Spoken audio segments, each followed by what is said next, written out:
So this is my usual way home, and I walk along the path and I can see the river's really, really high at the moment.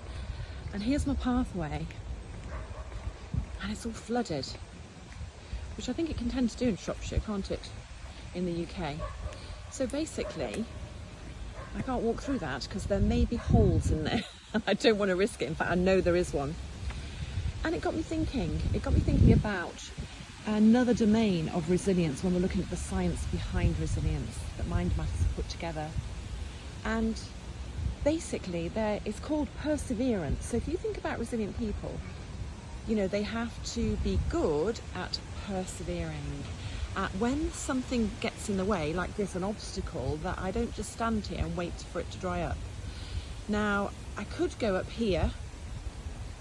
I'm looking at that thinking I could walk up here. Could do that. However, the other end, I can't get out there. So we're going to go a different way. Sounds really obvious, doesn't it? We're going to see if there's a different way. But my point is not about resolving a situation, because we'll talk about problem solving another time, but it's actually about your attitude. Can you remain optimistic when challenges are in the way? Because this is what the science shows us. People who persevere with optimism, I'm not talking toxic positivity, I'm not talking being fake, oh everything's fine, because that's not fine, because I can't get through. However, I'm looking a different way now, and I'm going to be fine. I'm optimistic that I will find a way. It'll be hilarious if I don't, won't it? Well, I just have to go back the long way. There's always a way. There's always a way. And for some people, I've seen people come up here now and they're on bikes and they've got through. I saw a man in a wheelchair who didn't. I asked if he wanted help. He said, no, I just have to go the long way.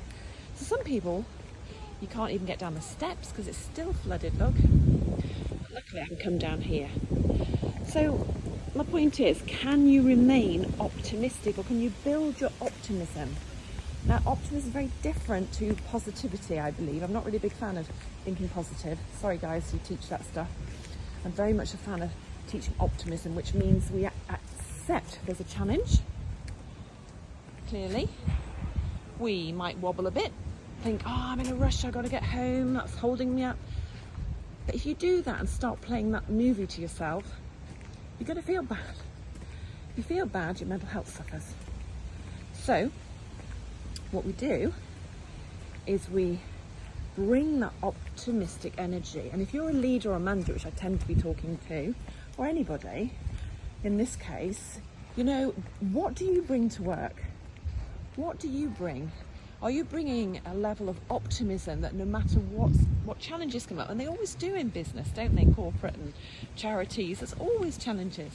The sooner we kind of accept that and go, right, I'm going to be optimistic, then fantastic.